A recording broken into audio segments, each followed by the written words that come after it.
mot sur la coopération que nous faisons, Malraux Scène Nationale et Livre en Marche, pour accueillir dans ce tiers-lieu, la base, ensemble, les invités de Livre en Marche. Voilà, vous le savez peut-être, depuis qu'on a ouvert cet espace, on accueille au maximum les porteurs d'initiatives de la ville. Nous, ce qu'on produit dans un théâtre, c'est de la relation. L'idée, c'est de partager au mieux cette ressource-là. Voilà. Et puis, on m'a demandé de vous faire une petite séquence d'auto-pub. Alors, je vous la fais pour vous dire qu'ici, il y a une salle de cinéma au bout et qu'en ce moment, on y diffuse Seule la Terre est éternelle, un film de François Bunel et Adriane Solan, à partir du roman de Jim Harrison. Voilà. Vous pourrez regarder, c'est un très beau film, regardez le programme. Je voulais remercier aussi la librairie Garin qui est présente à chacune de ces rencontres. Thierry Daniel est là. Et les livres que vous pourrez... Ah bah ils sont là d'ailleurs. Que vous pourrez acquérir et vous faire dédicacer à l'issue de la représentation sont présents. Voilà. Bonne soirée à tous. Dominique, je te laisse dire un petit mot. Merci Marie-Pia, merci de nous accueillir dans ce lieu fantastique qu'est la Scène Nationale Malraux. Nous en sommes à la 3e rencontre, Rendez-vous à penser, rencontre de Livre en Marche de cette année. Nous avions accueilli Mathieu Soulquier en février, le juge Renaud Van Druynbeck le mois dernier et Jean-François Julliard, que je remercie aussi d'être parmi nous.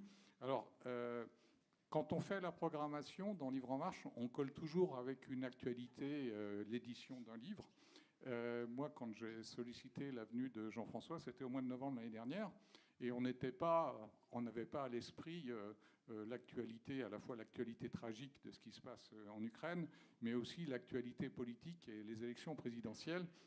Et je suis particulièrement content que finalement sa venue cadre avec ces événements, parce que s'il y a bien un sujet dont on ne parle pas assez dans le cadre de ces élections, c'est le problème de notre avenir à tous et la problématique du réchauffement climatique et de la perte de biodiversité, qui est, de mon point de vue, bien évidemment, après les malheurs qui se passent en Europe de l'Est, la principale préoccupation des années qui viennent, mais ça, manifestement, ça n'intéresse pas grand monde.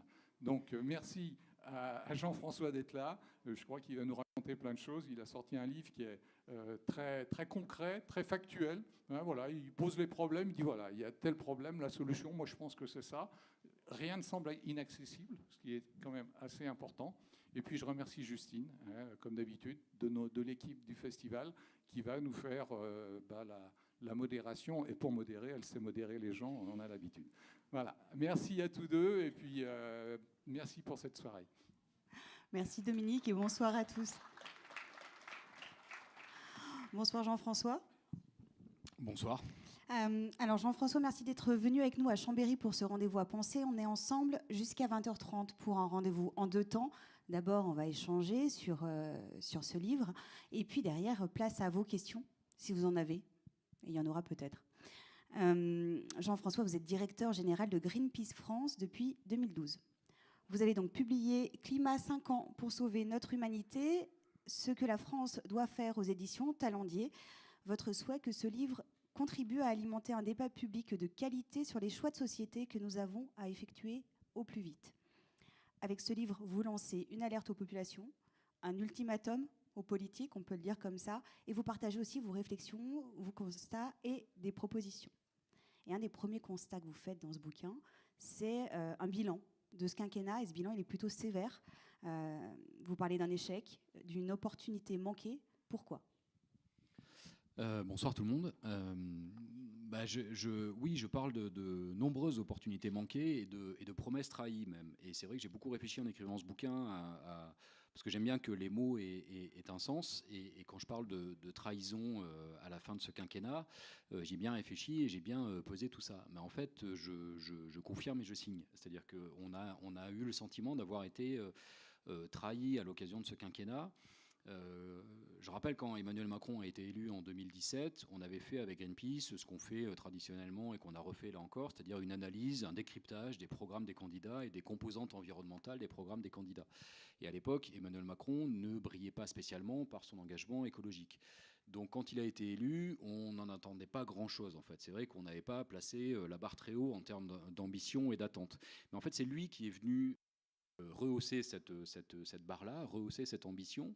Parce que vous vous souvenez, à l'époque, quelques semaines après, à peine après l'élection d'Emmanuel Macron, Donald Trump, qui était alors président des États-Unis, a annoncé son intention de sortir les États-Unis de l'accord de Paris. Et ça a résonné un peu comme une tempête au niveau mondial. Et pour le coup, Emmanuel Macron a été le seul, si ce n'est le seul, ou l'un des seuls, ou l'un des rares en tout cas, à monter un peu au créneau et à se lancer dans une espèce d'affrontement vis-à-vis de Donald Trump en disant que c'était irresponsable et qu'il fallait tenir bon sur le cap de l'accord de Paris et qu'il fallait poursuivre la défense de la lutte contre le dérèglement climatique et tout ça. Donc Emmanuel Macron s'est positionné en espèce de champion du climat, titre que d'ailleurs les Nations Unies lui ont accordé. Et du coup, on s'est dit, on a été un peu surpris, un peu décontenancé, mais on s'est dit, s'il veut se positionner très fort, ça veut dire que du coup, on va avoir des attentes très fortes et puis on va lui demander des choses très ambitieuses parce que c'est lui qui vient sur ce terrain-là. Donc, on va être exigeant, nous aussi. Et malheureusement, la suite a été une longue série, effectivement, de promesses trahies et d'opportunités manquées parce qu'il a promis beaucoup, il a annoncé beaucoup, il a fait de très beaux discours que j'aurais pu signer, que j'aurais pu applaudir, et sauf que dans les faits, rien n'est là aujourd'hui, ou très très peu. En tout cas, c'est largement insuffisant. Et c'est vrai que c'est quelque chose qui nous met très en colère. Rien n'est là, et d'ailleurs, il y a eu l'affaire du siècle. Est-ce que vous pouvez nous en parler ? Oui, l'affaire du siècle, c'est partant de ce constat-là aussi que la France n'en faisait pas assez. On s'est retrouvé avec 3 autres organisations, donc Oxfam, Notre Affaire à tous et la Fondation pour la Nature et l'Homme, à imaginer un recours juridique pour finalement contraindre l'État là où on ne parvenait pas à le convaincre. Parce qu'on discute beaucoup avec les différents gouvernements, quels qu'ils soient, et donc avec le gouvernement d'Emmanuel Macron comme avec les autres, on passe beaucoup de temps à essayer de les convaincre de faire plus, de faire mieux dans tout un tas de domaines. Et on n'y parvenait pas. Donc c'est vrai qu'on a imaginé ce recours juridique pour finalement essayer de les contraindre, parce qu'on s'est dit, si le gouvernement ne veut pas écouter les organisations environnementales, bien, il sera bien obligé d'écouter les tribunaux et la justice si elle nous donne raison. Donc on s'est lancé dans cette aventure un peu inédite, parce que jamais un recours n'avait été intenté contre l'État français comme ça pour son manque d'action sur le climat. Donc on a travaillé avec beaucoup de juristes pour essayer d'établir déjà de reconnaître le fait que l'État avait une obligation d'agir pour lutter contre le dérèglement climatique. Ça peut aller de soi comme ça, mais juridiquement parlant, judiciairement parlant, c'est compliqué de l'établir. Donc on a obtenu dans une première décision au tribunal administratif de Paris la reconnaissance que l'État avait non seulement une obligation d'agir pour lutter contre le dérèglement climatique, mais qu'il ne le faisait pas, donc il était en situation de carence fautive. C'est-à-dire qu'en gros, il a commis une faute en n'agissant pas suffisamment. Donc c'était une première victoire déjà. Et puis une deuxième décision judiciaire qui est venue demander à l'État de réparer cette faute et de réparer ce préjudice écologique commis par l'État par son manque d'action climatique. Donc c'est vrai que c'est quelque chose de très important, parce que c'est une première. Ça avait été fait aux Pays-Bas avant, mais jamais en France. Et puis ça donne des idées à d'autres groupes, à d'autres mouvements, à d'autres organisations dans d'autres pays, pour faire en sorte qu'à la fin, il y ait une vraie justice climatique qui puisse s'ajouter à tout ce que font traditionnellement les organisations environnementales comme Greenpeace et beaucoup d'autres, et venir compléter un peu cette palette d'action, cette palette d'outils qu'on a.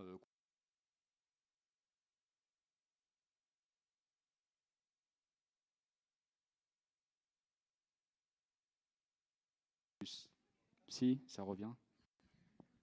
On va y arriver. La technologie. Donc pour faire en sorte que les États rehaussent leur ambition, revoient leur copie, et à la fin aient des politiques publiques, donc des lois, des règlements, des normes, etc., qui soient plus ambitieuses et qui nous permettent de lutter plus efficacement contre le dérèglement climatique. Et il y a une deadline avec cette il y a une deadline qui est à la fin de l'année 2022, donc 31 décembre 2022. L'État français doit prouver qu'il est capable de d'atteindre les objectifs qu'il s'est lui-même fixés pour lutter contre le dérèglement climatique, et en plus, suite à la décision du tribunal administratif de Paris, en plus de rattraper le retard subi déjà. Donc ça veut dire qu'il doit réduire d'un certain pourcentage les émissions globales de gaz à effet de serre françaises, et qu'en plus il doit réduire de 15 millions de tonnes de CO2, d'équivalent CO2 supplémentaire, qui est ce que le tribunal a quantifié comme retard pris par le manque d'action de la France jusque-là. Donc ça veut dire que l'État, là, au 31 décembre 2022, quel que soit le résultat de l'élection présidentielle à venir, parce qu'en fait, on a poursuivi un État, pas un gouvernement, donc c'est l'État français qui est condamné. Alors, en ce moment, il y a un chef d'État et un gouvernement, mais demain, ça peut changer. Mais que l'État, quel que soit le résultat de la présidentielle, devra prouver au tribunal administratif qu'il est en mesure de réduire les émissions de gaz à effet de serre comme il s'y est engagé, et en plus de rattraper le retard pris.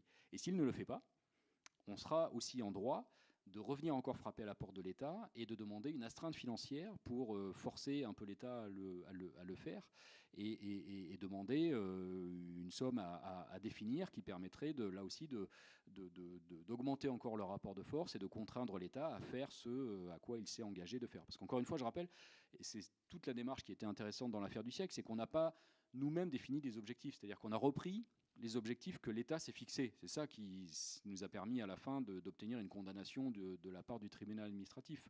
Si c'était Greenpeace qui avait dit à l'État « vous devez faire ça, vous ne l'avez pas fait », le tribunal administratif nous aurait dit « vous êtes gentil, mais ce n'est pas vous qui définissez les objectifs pour l'État ». Là, on a juste repris les objectifs que l'État s'est fixés en termes de réduction des émissions de gaz à effet de serre, de développement des énergies renouvelables, de réduction de la consommation d'énergie et d'augmentation de l'efficacité énergétique, et on a prouvé que l'État n'a pas atteint ces objectifs-là parce qu'il n'a pas mis en place des politiques publiques suffisamment ambitieuses. Et donc on y reviendra sur l'actualité et sur la politique, parce qu'il y a un truc qui se passe dimanche, donc ça vaut le coup d'y revenir. On va parler du GIEC, du dernier rapport du GIEC. Vous en parlez dans votre livre. Il est dit en substance que l'humanité ne peut se remettre d'un changement climatique majeur. La vie sur Terre, telle que nous la connaissons, sera inéluctablement impactée, transformée par le dérèglement climatique quand les enfants nés en 2021 auront 30 ans, voire plus tôt. Vous ajoutez un réchauffement de 2 degrés, c'est 80 millions de personnes supplémentaires qui auront faim d'ici 2050 et 400 millions exposés au manque d'eau. Comment on en est arrivé là ? On en est arrivé là parce qu'on n'a rien fait pour l'empêcher. C'est-à-dire qu'on commence à se réveiller un peu aujourd'hui, et les rapports du GIEC se succèdent les uns après les autres, avec un ton toujours plus alarmiste que lors du précédent, et on en est à simplement prendre conscience de l'ampleur des dégâts. Et c'est vrai que nous, on est là, donc tout ce qui a été dit là, c'est le GIEC qui le dit, c'est pas moi. Nous, on est là pour amplifier leur message. Il y a eu un rapport du GIEC encore lundi, donc le troisième d'une série, qui vient clôturer cette synthèse d'évaluation par les experts du GIEC.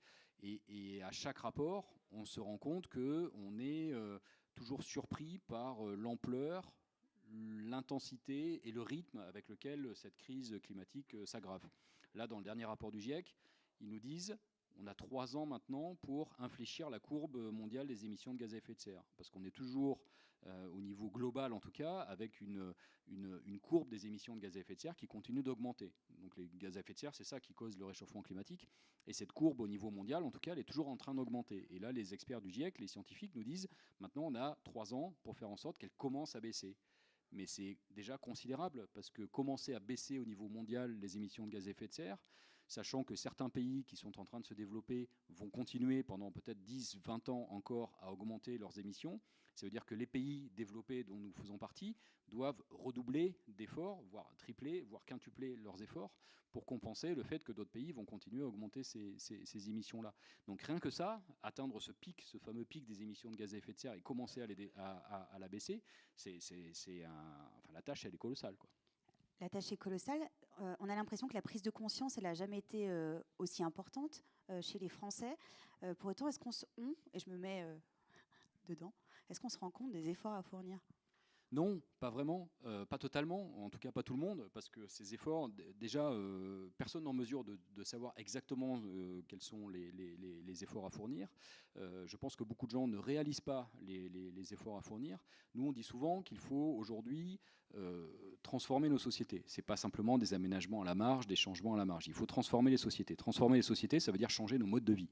Ça veut dire changer la manière avec laquelle on produit les biens qu'on consomme, changer la manière avec laquelle on consomme, c'est bien, transformer totalement notre modèle agricole, repenser totalement la manière avec laquelle on se déplace, on se chauffe, notre rapport au travail. Enfin, il y a tout un tas de sujets qui sont de vrais bouleversements de société.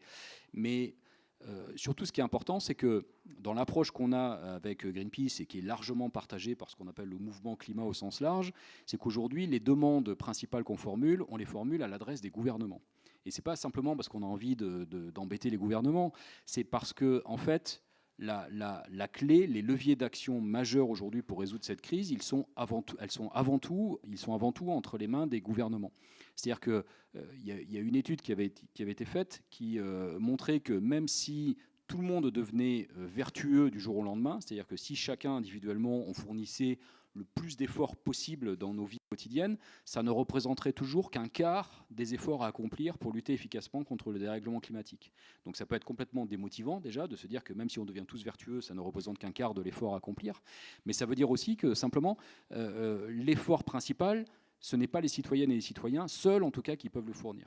Ça passe par des changements de société et qui sont des changements de toutes les structures collectives qui sous-tendent nos sociétés. Et ça passe par des politiques publiques différentes et ça passe donc par des choix gouvernementaux.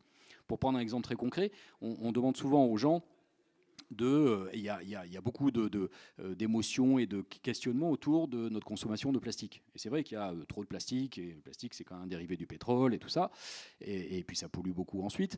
Mais aujourd'hui on demande beaucoup aux gens de se passer du plastique. Mais en fait ce qu'on dit nous c'est, oui certes on peut tous faire un effort à utiliser moins de plastique, mais s'il n'y a pas à côté de ça des mesures et donc pour le coup des règles ou des normes qui limite le suremballage plastique qui est utilisé dans l'industrie agroalimentaire, on aura beau tous faire des efforts, il y aura toujours tout autant de plastique, voire plus de plastique.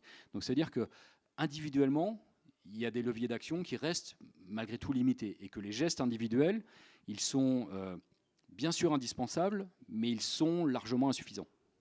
Mais indispensable. Mais indispensable, oui, bien sûr. Bien sûr, je ne dis pas qu'il faut arrêter de fournir des efforts, mais je ne veux pas non plus, et c'est pas la ligne qu'on a, on ne veut pas tomber dans quelque chose de culpabilisant ou de moralisateur vis-à-vis des gens. Voilà, chacun peut trouver sa place et tout le monde a des efforts à faire parce qu'aujourd'hui il y a une palette d'actions, on y reviendra peut-être, il y a une palette d'actions que chacun peut entreprendre dans sa vie quotidienne, mais il ne faut pas laisser penser, et là-dessus on a un vrai désaccord fondamental aussi avec le gouvernement actuel, il ne faut pas laisser penser que ce sont avant tout aux citoyennes et aux citoyens d'agir et que les autres, étant les entreprises et les gouvernements, n'ont rien à faire.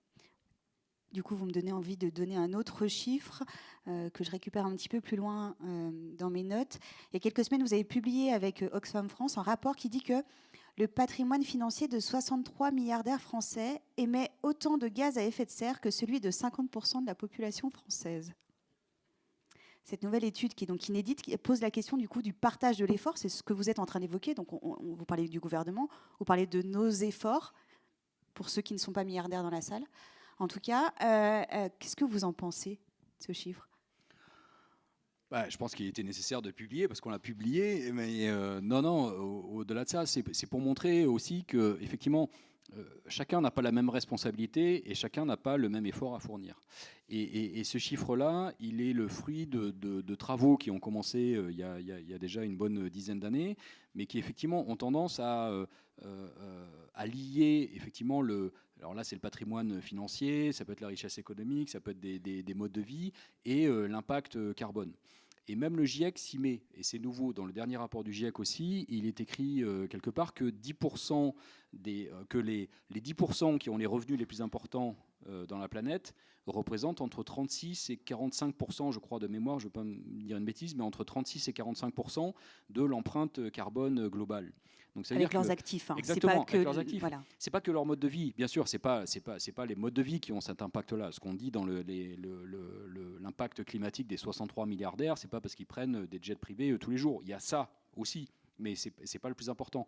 C'est à travers leurs actifs financiers, donc leur patrimoine économique et leurs actifs financiers, qu'ils ont un impact carbone extrêmement important. Et c'est pour ça que on a proposé, notamment dans le cadre de l'élection présidentielle, une mesure qu'on a appelée l'ISF climatique, qui nous apparaît être une mesure non seulement nécessaire, mais aussi juste, et qui permette de conjuguer la résolution de la crise environnementale avec la crise sociale. C'est-à-dire l'idée de cette ISF climatique, c'est de rétablir un impôt de solidarité sur la fortune, parce que nous, ça nous apparaît nécessaire qu'il y ait plus de progressivité dans l'impôt, et surtout de la sortir pour la première fois d'une composante carbone, c'est-à-dire de faire en sorte que, grosso modo, plus les gens sont riches, plus ils payent d'impôts, mais surtout plus la richesse des gens est nocive pour le climat, plus ils payent d'impôts. C'est-à-dire que ce n'est pas simplement qu'une histoire de quantité ou de richesse possédée. C'est aussi que si on a, pour dire les choses très simplement, si on a des actions chez Total, on va payer plus d'impôts que si on a des actions dans les énergies renouvelables ou dans des domaines qui vont bien pour la transition énergétique. Merci. Au-delà de ces constats et de ces quelques contestations parfois, vous formulez des propositions thématiques sur l'agriculture, le transport, le logement, sur l'industrie, l'énergie, en vous inspirant surtout de ceux et celles qui sont sur le terrain, qui expérimentent, qui testent des choses et qui essayent d'agir mieux. On va essayer de regarder un petit peu ces différents sujets et ces propositions. On va commencer avec le bâtiment, qui est une des pierres angulaires de la transition énergétique. En tout cas, vous en parlez comme ça. En quoi c'est un enjeu social et environnemental majeur ? Parce qu'aujourd'hui, une bonne partie, c'est pas loin d'un tiers de nos émissions de gaz à effet de serre viennent du secteur du logement. Et le logement, c'est avant tout la consommation énergétique liée au chauffage. C'est principalement ça. Et en fait, du coup, rénover les bâtiments, c'est quelque chose qui a un impact immédiat en termes de consommation d'énergie, donc il y a un impact positif sur la réduction des émissions de gaz à effet de serre, et qui a aussi un impact pour réduire ce qu'on appelle la précarité énergétique. C'est-à-dire que globalement, si ces logements consomment autant d'énergie, c'est qu'ils sont mal isolés et que les personnes qui y vivent, quand on parle de logements d'habitat, en tout cas, c'est que les personnes qui y vivent dans des logements qui sont très souvent à la limite de l'insalubrité, ou en tout cas mal isolés, donc avec un confort et une qualité de vie qui n'est pas quelque chose de normal. Donc en ce sens, rénover massivement les bâtiments, que ce soit les logements individuels, mais aussi logements collectifs, mais aussi les bureaux, c'est quelque chose qui est totalement nécessaire d'un point de vue environnemental et d'un point de vue social. Et c'est un sujet qui est, c'est ce que je dis dans le bouquin, c'est un sujet qui est, sur le papier en tout cas, hyper consensuel. C'est-à-dire, moi je n'ai jamais rencontré quelqu'un qui me dit non, il ne faut pas rénover les bâtiments. Il y a plein de sujets qui sont plus polémiques que ça. Celui-là, il est hyper consensuel. Tout le monde est pour la rénovation thermique des bâtiments. Et en même temps, ça ne se fait pas. En tout cas, ça ne se fait pas avec le volume et l'ampleur nécessaires. Et du coup, j'ai été rencontrer ceux qui travaillent réellement sur ces questions-là, notamment les gens qui travaillent pour la Fondation Abbé Pierre ou un collectif qui s'appelle Rénovons, qui allie à la fois des organisations qui travaillent là-dessus, mais aussi des entreprises du secteur. Donc il y a aussi un lien avec le monde économique, et qui ont du mal à se faire entendre là aussi du gouvernement, qui a multiplié au cours des dernières années, les gouvernements d'ailleurs, c'est pas que le dernier, qui ont multiplié des dispositifs extrêmement complexes et largement insuffisants en termes de financement, qui font qu'aujourd'hui on n'a toujours pas de rénovation suffisamment performante et suffisamment massive des bâtiments. Et qu'aujourd'hui on se contente finalement d'avoir des bouts de rénovation, c'est-à-dire que les gens vont changer leurs fenêtres, les gens vont changer une chaudière, les gens vont changer ou vont isoler leur comble. Mais en fait, c'est des bouts de rénovation qui n'ont pas l'impact écologique escompté, qui n'ont pas non plus l'impact économique, parce que si vous vous contentez de simplement changer votre fenêtre, ça ne va pas avoir un impact dément sur votre facture énergétique. Et aujourd'hui, tous les experts disent qu'il faut des rénovations globales performantes. Sauf que les rénovations globales performantes, c'est pour un logement individuel, c'est entre 30 et 40 000 euros. Et il y a peu de gens qui ont les moyens de mettre 30 ou 40 000 euros pour rénover leur logement. Et c'est là-dessus qu'il devrait y avoir un accompagnement financier massif pour faire en sorte que le reste à charge, après des subventions et des accompagnements, soit de l'ordre de zéro ou proche de zéro pour les populations les plus démunies. On a parlé bâtiment, vous parlez aussi industrie. Alors je sais qu'il y a un collectif qui s'appelle Plus jamais ça. Est-ce que l'industrie peut rimer avec écologie ? Dans certains cas, oui, dans d'autres, c'est plus compliqué. Le collectif Plus Jamais Ça, c'est un collectif qu'on a créé avec Attac, la CGT et Solidaire, et dans lequel aujourd'hui, il y a tout un tas d'autres acteurs qui sont venus. Donc il y a la Confédération Paysanne, il y a Oxfam, il y a les Amis de la Terre, il y a la FSU, enfin, pour essayer de mettre autour d'une table les organisations environnementales et les syndicats, principalement. Ça ne se faisait pas jusque-là, trop peu. Pendant des années, les organisations environnementales travaillaient sur leur message de leur côté, en disant qu'il faut, si je prends un exemple sur le secteur des hydrocarbures, il faut sortir des énergies fossiles. Et puis de l'autre côté, les syndicats qui disaient oui, mais les énergies fossiles en France, c'est X centaines de milliers d'emplois, qu'est-ce que vous en faites? Et les organisations environnementales ne disaient rien parce qu'on n'avait pas de réponse. Et du coup, ces deux mondes ne se côtoyaient pas. Et chacun travaillait de son côté et on n'aboutissait pas à grand-chose. Et du coup, l'idée a été de se dire il faut qu'on arrive à se mettre autour d'une table, à discuter. On n'est sûrement pas d'accord sur tout et on n'est pas d'accord sur tout. Mais il faut qu'on arrive à trouver des points de convergence et il faut qu'on arrive à trouver des solutions qui aillent bien pour le climat et la planète et qui aillent bien pour l'emploi. Et c'est vrai que du coup, on a travaillé dans ce collectif-là, avec ces syndicats, sur un certain nombre de sites industriels un peu emblématiques pour essayer d'apporter des solutions. Le premier sur lequel on a travaillé, c'est un site qui s'appelle la Chapelle d'Arblay, qui est à côté de Rouen et qui est une vieille industrie, parce que c'est quelque chose qui a plus de 100 ans, et qui produisait du papier journal recyclé. Et en fait, ça a été fermé parce que UPM, le propriétaire finlandais, le groupe finlandais qui possédait cette usine-là à côté de Rouen, a voulu délocaliser ses activités en Amérique latine, je crois que c'est en Uruguay, parce que voilà, c'est moins cher d'avoir ces activités-là là-bas.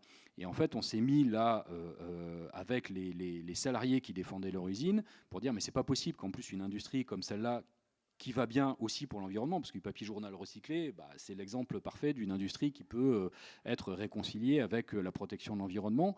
Ce n'est pas possible qu'un site comme celui-là dépérisse, soit totalement oublié. Et donc on a travaillé là-dessus avec les collectivités locales, avec le gouvernement, pour essayer de relancer ce site-là. Et on n'est pas loin de le faire, parce que la mairie de Rouen a donné un vrai coup de main aussi en préemptant le terrain et essayer de trouver un repreneur qui relance cette activité-là de production de papier journal recyclé. Et la première fois qu'on a été visiter ce site-là, c'était génial parce que c'était la première fois que les salariés d'une usine comme celle-là voyaient des organisations environnementales comme Greenpeace débarquer dans leur usine et que les salariés nous disaient mais nous aussi on veut être écolo, on n'a pas envie de polluer la planète, nous aussi on a envie de faire ce qu'on peut pour préserver l'environnement. Sauf que là on parle d'un emploi qui disparaît, donc comment on fait? Et donc c'est vrai qu'en travaillant avec les syndicats, on s'est rendu compte que des solutions étaient possibles. Pour la Chapelle d'Arblay, ça fonctionne, ou c'est en train de fonctionner. Ensuite, on s'est attaqué à plus difficile. On a été voir les raffineurs de pétrole dans la raffinerie de Total de Grand Puy en Seine-et-Marne. Et là, c'est encore moins évident. C'est-à-dire qu'on se retrouve, militants de Greenpeace, côte à côte de raffineurs de pétrole. Déjà, on ne se connaît pas, donc on se découvre un peu. On ne parle pas forcément le même langage au départ. On se demande pourquoi les uns et les autres sont là. Je me souviens des premières discussions, il y avait les raffineurs avec leur combi Total et les militants avec leur t-shirt Greenpeace. Aussi, c'est pas gagné, quoi. Mais c'est pas gagné encore aujourd'hui. Mais peu importe, en tout cas, on avance. Et l'idée, c'est parce que ces salariés, si on les rencontre aussi, c'est parce qu'ils sont très mécontents du projet porté par la direction Total de reconversion de leur site. Aujourd'hui, c'est un site de raffinage de pétrole classique. Et en fait, Total va en faire un site soi-disant écolo, mais que les salariés eux-mêmes dénoncent comme étant du greenwashing, de production de bioplastique, des choses qui ne vont pas d'un point de vue écologique et qui ne satisfont pas les salariés parce qu'il y a beaucoup de casses et de pertes d'emplois à la clé. Donc on s'est dit, essayons de travailler ensemble à un projet de reconversion d'un site comme celui-là qui permette à la fois de sauver un maximum d'emplois et d'avoir un impact moindre sur l'environnement. On n'est pas encore au bout du chemin, on travaille dessus, on a des experts qui nous accompagnent et qui essaient de trouver un projet industriel avec les salariés, les raffineurs qui aillent bien. Mais le simple fait qu'on puisse discuter, se mobiliser ensemble, échanger sur nos réalités et tout ça, moi je trouve que c'est un vrai pas en avant sur justement essayer de repenser des modèles industriels différemment. Tous ces sujets de réindustrialisation de la France, du lien entre justement le climat, l'écologie et l'industrie française, quand vous dites entre les Greenpeace et les raffineurs, tout ça, ça se planifie, ça s'organise et ça n'aura pas d'impact demain. Ça n'aura pas d'impact immédiat demain, mais dans tous les cas, c'est un peu comme tout ce qu'on disait avec l'urgence climatique, c'est que plus on attend, plus c'est difficile. Et en fait, il y a beaucoup de domaines dans lesquels, si on n'anticipe pas les choses, ça se passera mal. Nous, on demande une sortie des énergies fossiles. C'est plusieurs centaines de milliers d'emplois. On demande à ce qu'il y ait moins d'avions dans le ciel pour réduire l'impact du secteur aérien sur le climat. Le secteur aéronautique en France, c'est aussi plusieurs centaines de milliers d'emplois. On demande à ce qu'il y ait moins de voitures sur les routes. Le secteur automobile, c'est aussi plusieurs centaines de milliers d'emplois. Donc tous ces secteurs-là, qui sont des secteurs économiques majeurs, avec beaucoup de gens qui travaillent dans ces domaines-là, doivent être réinventés, doivent être transformés pour faire face à cette urgence climatique. Ça ne veut pas dire que demain, il n'y aura plus du tout de voitures et plus du tout d'avions, mais ça veut dire qu'il faut penser les choses autrement. Et nous, notre vision des choses, c'est qu'il vaut mieux anticiper ces changements et les porter ensemble avec les salariés de ces secteurs-là, plutôt qu'attendre sans rien faire et se retrouver dans une impasse dont on n'arrivera pas à sortir demain.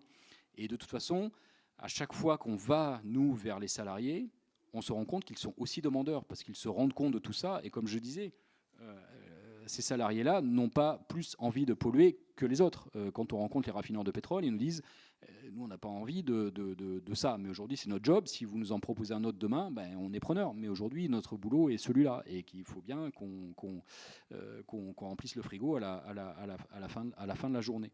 Et donc, toute notre démarche est d'essayer d'anticiper ces changements-là, de les préparer, parce que les réinventions, les reconversions de ces secteurs-là, elles doivent être accompagnées, elles doivent être soutenues, elles doivent être anticipées, elles doivent être préparées.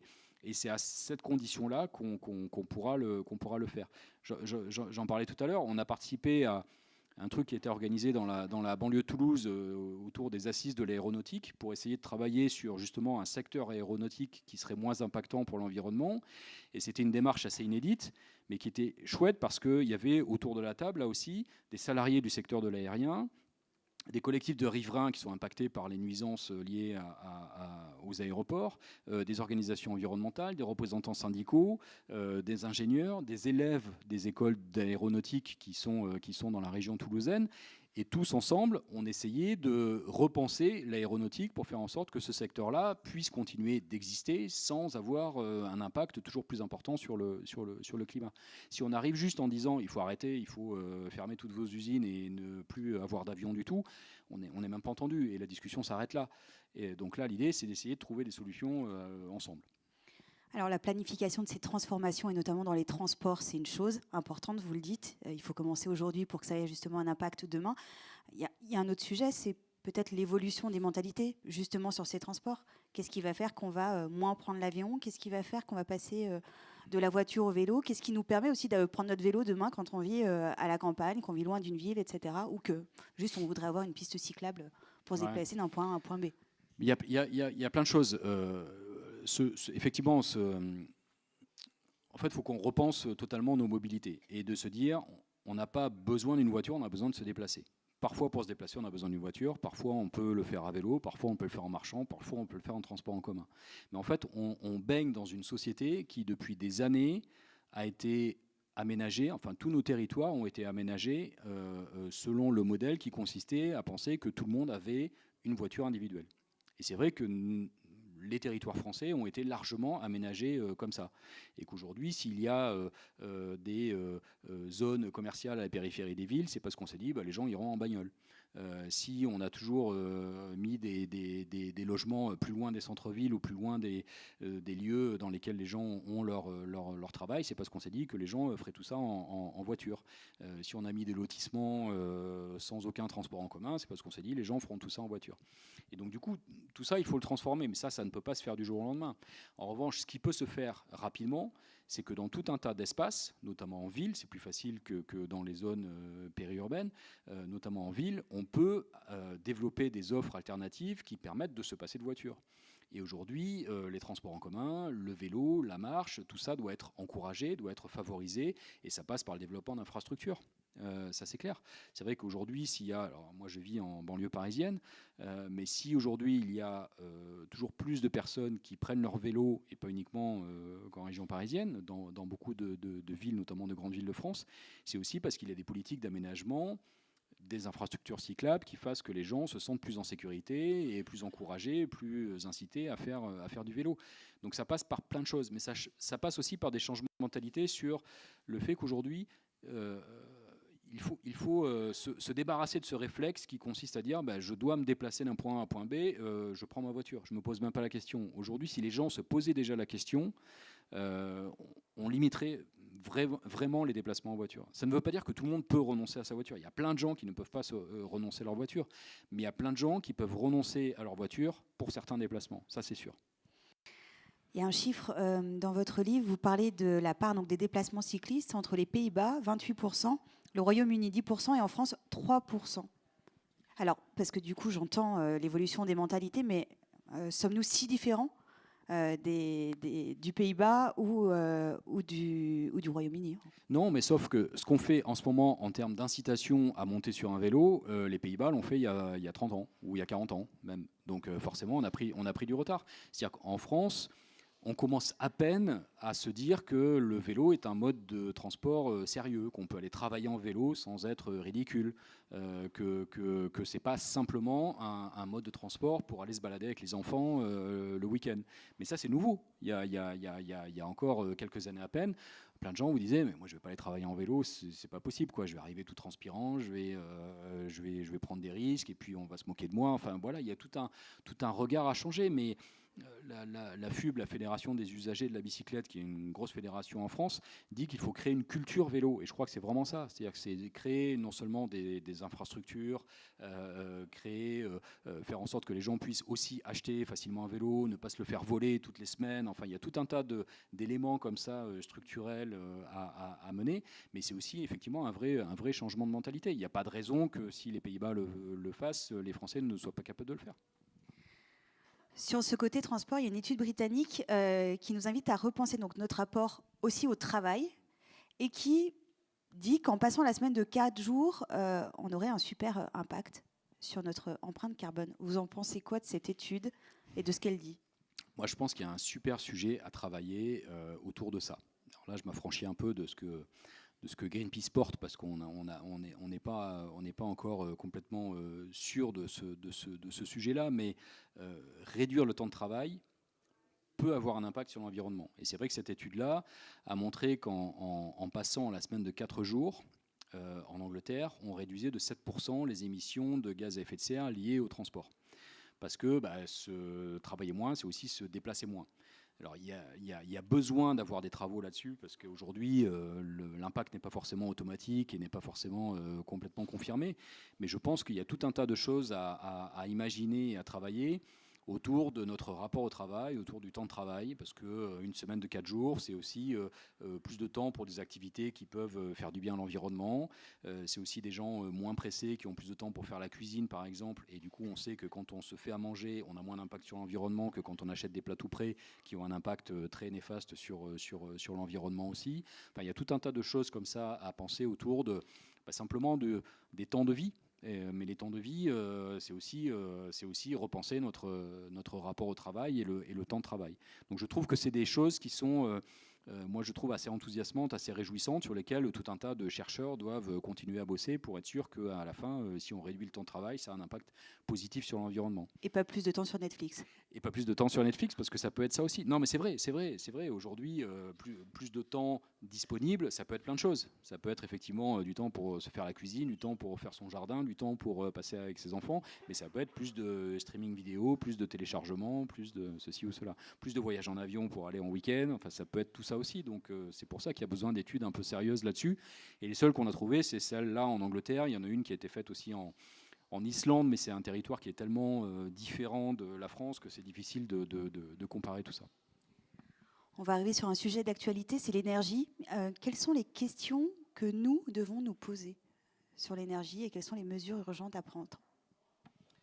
La première, qui est un peu dans l'air du temps, en plus la guerre en Ukraine a ramené ce sujet-là, c'est la question de notre consommation d'énergie. Et on n'a jamais autant parlé de sobriété énergétique qu'en ce moment, et je trouve ça très bien, parce qu'il ne faut pas avoir peur de ce mot-là. Donc la sobriété énergétique, c'est comment faire en sorte de mener des vies qui soient moins consommatrices d'énergie. tout simplement. Et je pense que si on ne se pose pas cette question-là fondamentale, la question de savoir ce qu'il faut mettre à la fin comme source de production d'énergie, que ce soit des énergies fossiles, des énergies renouvelables, du nucléaire ou autre, on n'arrivera pas à la résoudre. Donc il faut d'abord repenser notre rapport à la consommation d'énergie, de quelle énergie on a besoin, pourquoi. Et aujourd'hui, c'est vrai qu'on se rend compte, tous les travaux qui ont été menés là-dessus, montre qu'il y a un véritable gaspillage énergétique, qu'on pourrait vivre tout aussi confortablement et même certainement mieux en maîtrisant mieux notre consommation énergétique, donc en consommant moins d'énergie. Et c'est vrai que là aussi, chacun peut se poser des questions, mais c'est aussi au gouvernement de mettre en place des mesures pour vivre dans des sociétés, ou nous permettre de vivre dans des sociétés plus sobres et donc qui consomment moins d'énergie. On va parler d'un sujet qui fâche et qui ne met pas tout le monde d'accord. Le nucléaire. Il y a des personnes qui sont tout autant engagées que vous et qu'on ne citera pas, et qui vont avoir un discours contraire, différent en tout cas de celui de Greenpeace sur le nucléaire. Et ce n'est pas du tout le cas des autres sujets. Vous le disiez d'ailleurs pour le bâtiment. Pourquoi ce nucléaire, ça cristallise ces débats? Alors pourquoi, je ne sais pas. Je pense qu'il y a plein de choses qui sont liées aussi à l'histoire du nucléaire en France et tout ça. On a un débat qui est tellement biaisé sur le nucléaire en France, c'est dingue, quoi. C'est-à-dire qu'à chaque fois que j'ai l'occasion de discuter de ce sujet-là avec d'autres publics, avec d'autres audiences que des audiences françaises, des gens me demandent pourquoi c'est un tel sujet, parce que ce n'est pas un sujet aussi important dans les autres pays, et qu'on a vraiment une histoire toute particulière, parce que c'est vrai que la France a fait le choix de miser sur le nucléaire il y a maintenant plus de 50 ans, comme aucun autre pays n'a fait. Ce que je dis, moi, à tous ceux aujourd'hui qui continuent de dire qu'il faut plus de nucléaire pour lutter contre le dérèglement climatique, je leur dis de lire le dernier rapport du GIEC. Parce que les mêmes qui nous disaient, oui, mais le GIEC, dans tous ces scénarios, il y a du nucléaire et tout ça, le dernier rapport du GIEC, il montre que dans les solutions à mettre en œuvre, les énergies renouvelables ont un pouvoir de réduction des émissions de gaz à effet de serre 9 fois plus important que le nucléaire. Et ce n'est pas parce que le GIEC est anti-nucléaire, c'est simplement parce que les experts du GIEC constatent que l'effet visant à réduire les émissions de gaz à effet de serre, donc l'effet positif pour lutter contre le dérèglement climatique, il est 9 fois plus important avec les renouvelables qu'avec le nucléaire. Simplement parce qu'aujourd'hui, le nucléaire, en fait, et là je fais vraiment abstraction de ce que je peux penser du nucléaire en termes de risque, de danger, d'accumulation des déchets et tout ça. Le nucléaire, en fait, aujourd'hui, s'est disqualifié de lui-même par le fait que c'est une technologie qui est devenue trop coûteuse et bien trop lente à déployer face à l'urgence climatique. C'est-à-dire qu'aujourd'hui, en fait, quand on regarde la réalité, et là aussi des consorts de France, le nucléaire à l'échelle de la planète, c'est 10% à peine de la production d'électricité mondiale, alors que les renouvelables sont à plus de 30%. Et le nucléaire, c'est une tendance stagnante, voire en léger déclin, mais on va dire stagnante depuis des années. Ça veut dire que les pays n'ont pas misé, en dehors de la France, n'ont pas misé sur le nucléaire pour lutter contre le dérèglement climatique. On peut trouver ça bien, pas bien, c'est pas le débat. C'est-à-dire qu'aujourd'hui, même si on voulait se dire qu'il faut plus de nucléaire pour lutter contre le dérèglement climatique, il faudrait que beaucoup de pays sur cette planète se mettent à construire des réacteurs à un rythme totalement dingue, pour ouvrir des réacteurs tout le temps. On a fait ce calcul-là, nous. Si on voulait que le nucléaire permette de réduire de 10% les émissions de gaz à effet de serre, c'est-à-dire qu'on remplace grosso modo des centrales à charbon, des centrales thermiques par du nucléaire, pour avoir un effet consistant à réduire de 10% les émissions de gaz à effet de serre, il faudrait construire un nouveau réacteur chaque semaine pendant 20 ans. Et donc c'est totalement irréaliste, ça n'arrivera pas. Quoi qu'on en pense, ça n'arrivera pas. C'est-à-dire que le nucléaire n'est pas la solution au dérèglement climatique. Et ce n'est pas une question de point de vue, c'est une réalité. Sauf si tous les gouvernements du monde entier se mettent à construire des centrales demain matin partout. Mais là, on tombe sur, est-ce qu'on a envie d'un monde où il y a des centrales un peu partout? Voilà.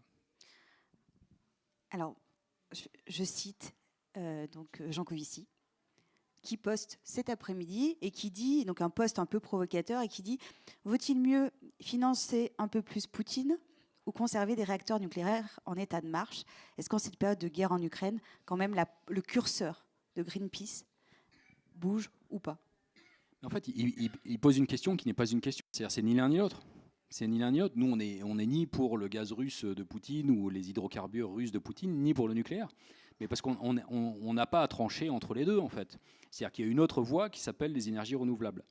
Et aujourd'hui, beaucoup d'études, de travaux, de chercheurs, d'institutions académiques ont montré que le 100% d'énergie renouvelable à l'horizon 2050, je ne dis pas demain matin, à l'horizon 2050, on a 30 ans, c'est possible, technologiquement parlant.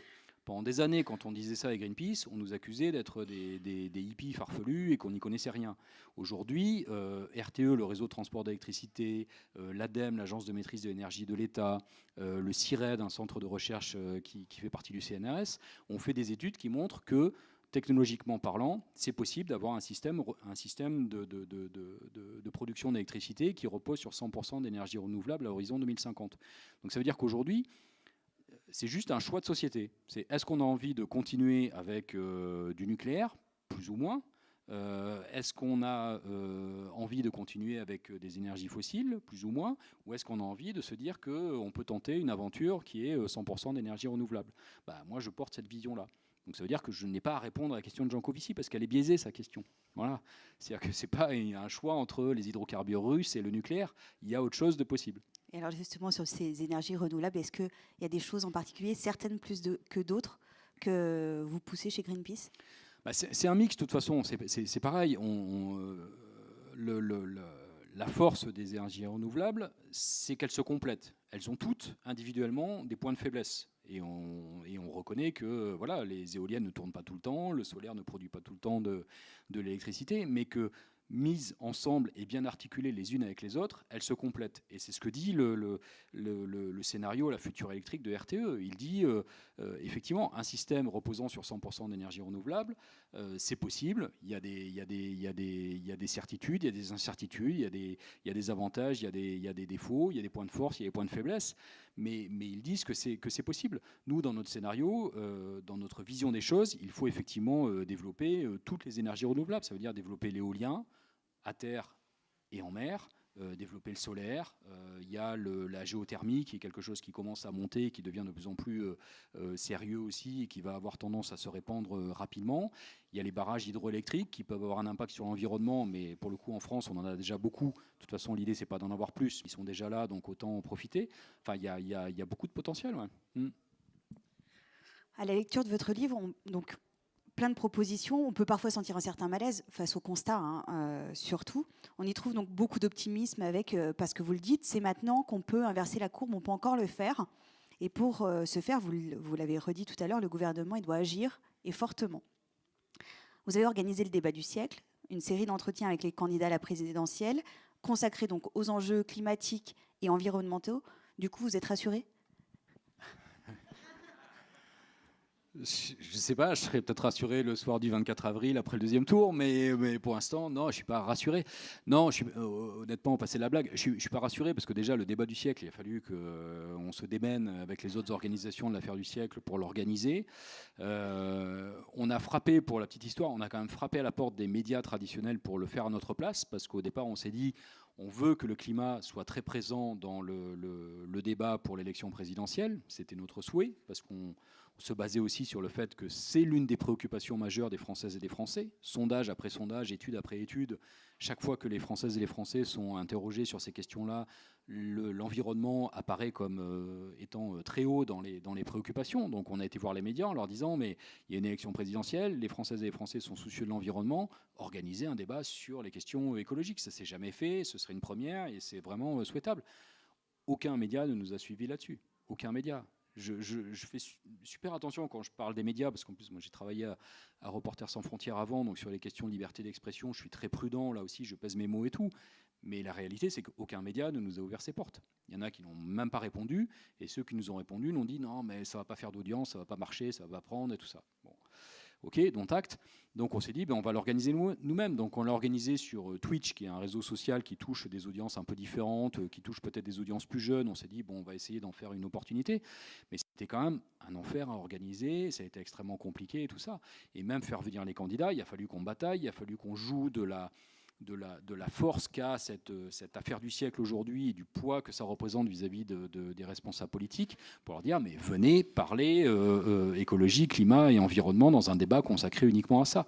Donc ça c'est fait, pas avec tous les candidats mais pas loin quand même. Enfin on n'a pas eu Emmanuel Macron, on n'avait pas invité l'extrême droite mais on a eu tous les autres.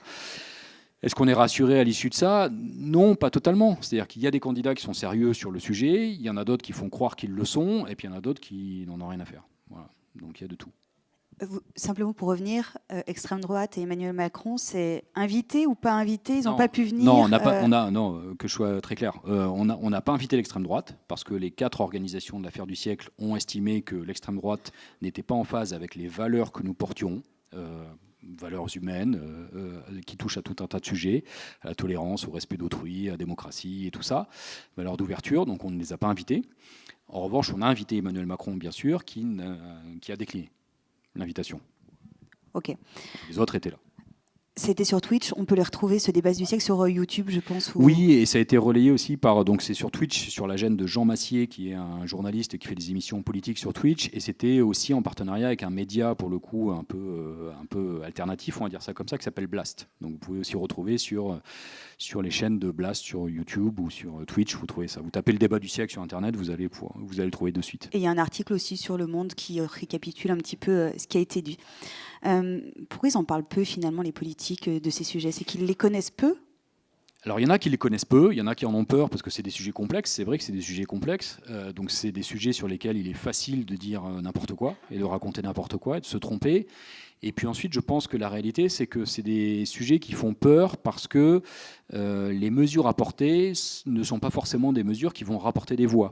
C'est-à-dire que quand on dit qu'il faut faire ceci, faire cela, tout ce que j'ai dit tout à l'heure, si j'étais un responsable politique, je pense que je ferais plus fuir les électeurs qu'autre chose. Moi, je le dis librement parce que je ne suis pas responsable politique, mais quand on dit qu'il faut moins d'avions dans le ciel, moins de voitures sur les routes, manger moins de viande, enfin, il y a tout un tas de mesures comme ça qui ne sont pas forcément des mesures qui vont apparaître comme étant de nature à rassurer un responsable politique dans une campagne électorale. Donc, il y a beaucoup de responsables politiques qui fuient ça et qui vont éviter le débat. Donc c'est vrai qu'on l'a vu dans l'analyse des programmes des candidats qu'on a fait, il y en a peu qui sont promptes à amener ce sujet sur la table. Et du coup, comme eux-mêmes n'en parlent pas beaucoup, quand ils sont interrogés, interviewés dans les médias ou dans des débats publics, on ne leur pose pas vraiment des questions là-dessus, donc ce n'est pas un sujet. Dans les grandes émissions politiques qui ont été consacrées à l'élection présidentielle dans les débats, alors certes c'est compliqué parce qu'en plus le fait qu'Emmanuel Macron n'ait pas voulu débattre avec les autres, ça fait qu'il n'y a aucun débat finalement, c'est que si vous avez regardé les émissions politiques, c'est qu'une succession de candidats qui s'expriment les uns après les autres, donc il n'y a pas de débat. Donc déjà, ces sujets-là ne viennent pas dans des débats. Et puis finalement, souvent, ces questions-là sont reléguées un peu en fin d'émission, quoi, quand on a couvert déjà les sujets considérés par beaucoup de médias comme étant les sujets prioritaires. Donc ça va être les questions de sécurité, les questions de pouvoir d'achat, les questions de géopolitique en ce moment, qui sont des sujets importants. Je ne dis pas que ces sujets-là ne sont pas importants, mais c'est vrai qu'on a du mal à faire passer l'idée qu'aujourd'hui, l'écologie devrait être un sujet principal parce qu'il touche et parce qu'il a un impact sur tous les autres sujets. C'est-à-dire que l'écologie a un impact sur l'économie, l'écologie a un impact sur tout un tas d'enjeux sociétaux, et ça, on a encore du mal à convaincre. Une dernière question, toujours par rapport à cette présidentielle. J'ai ri en découvrant cette fabuleuse offre d'emploi que vous avez publiée sur les réseaux sociaux, donc si vous voulez postuler. Peuple français recrute président crédible sur le climat. Donc il y a un certain nombre d'attentes par rapport à ça. Premier entretien prévu le 10 avril, si vous êtes disponible. Le second, le 24 avril. Est-ce que tout va jouer sur cette présidentielle? Tout non, mais beaucoup oui. C'est-à-dire que c'était un peu l'idée aussi de ce bouquin au départ. C'est-à-dire que là aussi, les scientifiques du GIEC et tout un tas d'autres qui travaillent sur ces questions-là nous disent qu'on est dans la décennie de la dernière chance.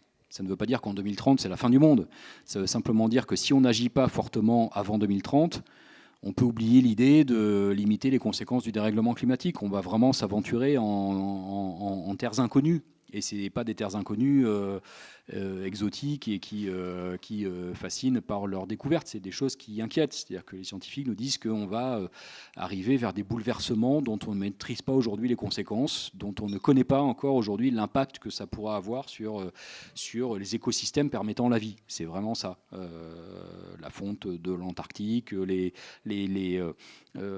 mouvements des courants marins qui peuvent avoir un impact sur la météo, sur les précipitations, donc sur les cultures agricoles, enfin tout un tas de choses qui peuvent réellement bouleverser nos vies. Donc ça veut dire que cette décennie de la dernière chance, le quinquennat français, il s'inscrit parfaitement là-dedans. Après, la France n'est pas le monde. C'est-à-dire que si la France ne fait rien, si tous les autres font quelque chose, ça ira bien quand même. Mais ce serait bien que la France fasse quelque chose aussi. C'est-à-dire que la France, c'est ce que je raconte aussi, c'est le pays de l'accord de Paris. C'est pas simplement qu'on a accueilli une conférence mondiale sur le climat différente. C'est qu'aujourd'hui, on a une espèce de responsabilité qui nous incombe parce qu'on est le pays hôte de l'accord de Paris.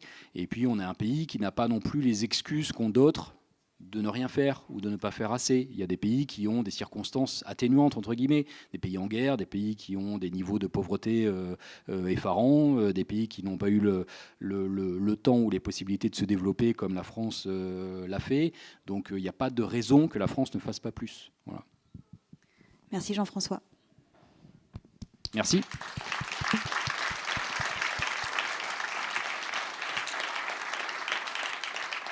C'est à vous si vous avez des questions pour Jean-François Julière. Il y a un micro qui est juste ici et qui passe.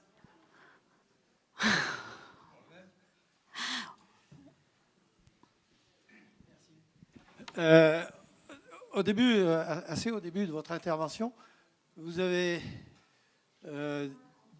souhaité ne pas culpabiliser le citoyen, en gros. Et assez rapidement, vous avez enchaîné pour dire qu'en gros, que c'est une affaire d'État. Bon, moi, je m'interroge un peu, en gros, sur le cycle, je dirais, de l'œuf et de la poule. C'est-à-dire, est-ce que ce sont les décisions d'État, les lois qui doivent dicter le comportement du citoyen, ou est-ce que c'est l'évolution des comportements citoyens qui vont conduire à l'évolution législative et au comportement des politiques qui, effectivement, s'ils le disent avant, ils sont virés. S'ils le font après, ils seront admirés. Votre avis? Je ne suis pas sûr d'avoir dit que c'était une affaire d'État uniquement. J'ai dit que l'action individuelle est indispensable, mais largement insuffisante. Mais en fait, il faut agir à tous les niveaux.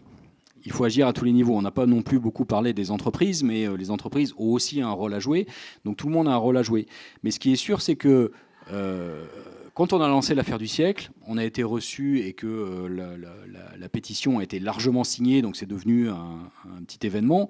On a été reçu par Édouard Philippe, à l'époque Premier ministre, et François de Rugy, à l'époque ministre de la Transition écologique. Et en fait, Édouard Philippe nous a dit, quand il nous a reçus, mais on a un désaccord philosophique sur la vision des choses. Bon, ok, très bien, monsieur le Premier ministre. Et c'est là qu'il nous a dit, vous attendez tout de l'État, nous on pense que c'est aux citoyens d'agir. Et c'est là que je me suis rendu compte qu'il y avait un décalage de vision, effectivement, fort entre les deux. Et on lui a dit, non, on n'attend pas tout de l'État, mais c'est vrai qu'on attend plus de l'État que des citoyens individuellement. Et je suis convaincu de ça, c'est-à-dire que bien sûr qu'on doit tous agir à notre niveau, mais si on n'a pas un État qui accompagne ça, qui incite ça, qui favorise ces engagements-là, on n'ira pas bien loin. Tout à l'heure, on parlait des histoires de transport. On peut tous avoir envie de monter sur un vélo et de se passer de notre voiture. Si on n'a pas, alors en l'occurrence, ce n'est pas forcément l'État, mais c'est les collectivités territoriales, mais soutenues par l'État, qui mettent en place des pistes cyclables, ce n'est pas nous qui allons construire les pistes cyclables. Si on n'a pas, par exemple, pour se passer de prendre l'avion sur des lignes aériennes intérieures, si on n'a pas un État qui met en place une fiscalité plus cohérente, qui fasse en sorte que les billets de train coûtent moins cher que des billets d'avion, c'est compliqué de demander aux citoyens ensuite de prendre le train plutôt que l'avion, si les billets de train restent plus chers que les billets d'avion. Donc c'est là que tout le monde doit agir. Mais c'est vrai qu'on est convaincu que l'État a entre ses mains des leviers d'action sans comparaison avec ceux qu'on a individuellement. Voilà. Ça ne veut pas dire qu'il faut attendre que l'État fasse tout. On peut pousser l'État à agir plus par nos attitudes, par nos choix de consommation, bien sûr. Mais si l'État ne nous permet pas d'aller plus loin, on ne pourra pas aller bien loin. On avait une question ici, c'est ça? Merci pour ce petit discours, c'est très intéressant. Moi, je vais revenir sur les questions plutôt énergétiques. On parle du nucléaire, effectivement, je pense que le débat est très polarisé en France et très parti pris. Je pense que chez Greenpeace, il y a des gens qui sont pro-nucléaire. Dans les associations plus énergétiques larges, il y a des gens qui sont anti-nucléaires aussi. Je pense qu'on retrouve des gens comme ça partout. Néanmoins, vouloir tout miser sur le renouvelable, est-ce que c'est pas un peu trop lui demander au sens où on met des éoliennes partout, des panneaux solaires partout, ça consomme beaucoup de ressources. On a déjà des mines de cuivre qui sont complètement saturées. C'est déjà très compliqué de chercher du cuivre. Au Chili, on fait des usines de dessalement d'eau de mer qui sont alimentées électriquement par des centrales à charbon pour aller chercher du cuivre. Quel est l'intérêt de faire du cuivre pour des centrales éoliennes à ce prix-là? Est-ce que le nucléaire, pour vous, c'est pas comme dans beaucoup d'autres associations, c'est pas purement du parti pris? Et est-ce que dans le cas de la France, qui a entre guillemets, je mets bien des guillemets, la chance d'avoir un parc existant, est-ce que se concentrer, faire les efforts pour faire durer ce parc, est-ce que c'est pas plutôt intéressant, une opportunité plutôt qu'un risque pour aller dans le bon sens? Laissons les éoliennes là où elles doivent aller et les pays qui ont déjà d'autres solutions exploitent ces solutions-là. Premier point, et j'en ai un deuxième, je trouve quand même qu'il y a assez peu d'éléments chiffrés dans tout ce que vous avez présenté. Vous présentez des études, mais elles ne sont pas de vous. Je suis chez Greenpeace, j'ai reçu pas mal de mails qui sont contre ça, contre ça, contre ça, contre ça. Qu'est-ce que vous proposez? Quels sont vos plans? Quels sont vos chiffres en face? Vous allez peut-être répondre déjà à la première question. Ouais. Non, en fait, encore une fois, ce qu'on dit, c'est qu'il faut viser 100% d'énergie renouvelable dans 30 ans. On ne dit pas que c'est pour demain matin. Mais on pense que dans 30 ans, c'est non seulement faisable, mais souhaitable. Et aujourd'hui, ça a été démontré. Donc, la question de la France, c'est que de toute façon, en France, il y a un parc nucléaire qui est vieillissant, qui arrive en bout de course.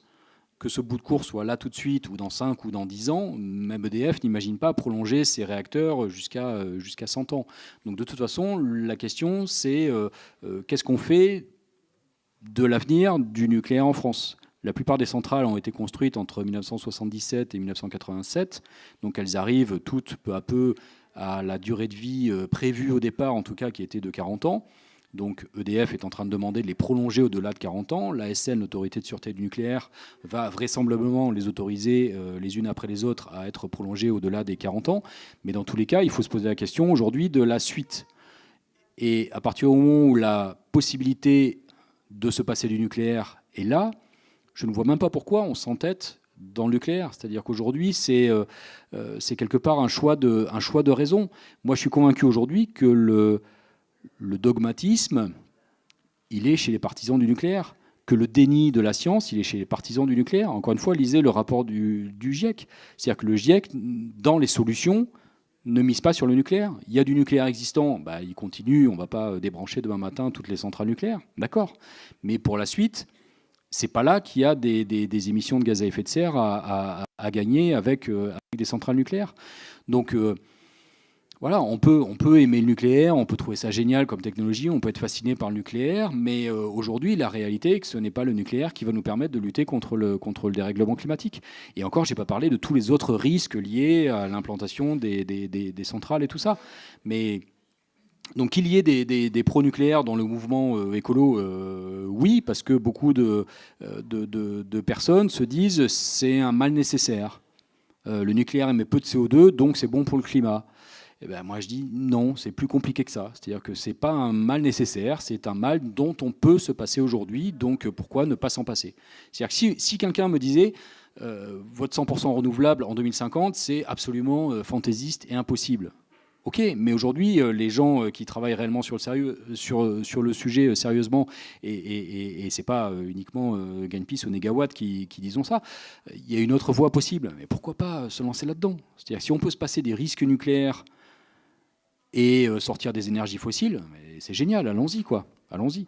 Et les courbes d'apprentissage sur tout ce que vous disiez, oui, il y a une consommation de matière, de matériaux, de minerais, de terres rares, de tout ce qu'on veut dans les renouvelables. Mais les courbes d'apprentissage technologique, là aussi, montrent qu'on réduit de plus en plus la consommation de ces matériaux-là, qu'on sait de mieux en mieux recycler, que ce soit les éoliennes ou les panneaux solaires. Aujourd'hui, on est à plus de 95%, je crois, de recyclabilité des éoliennes, et dans le solaire, ça doit être à peu près pareil.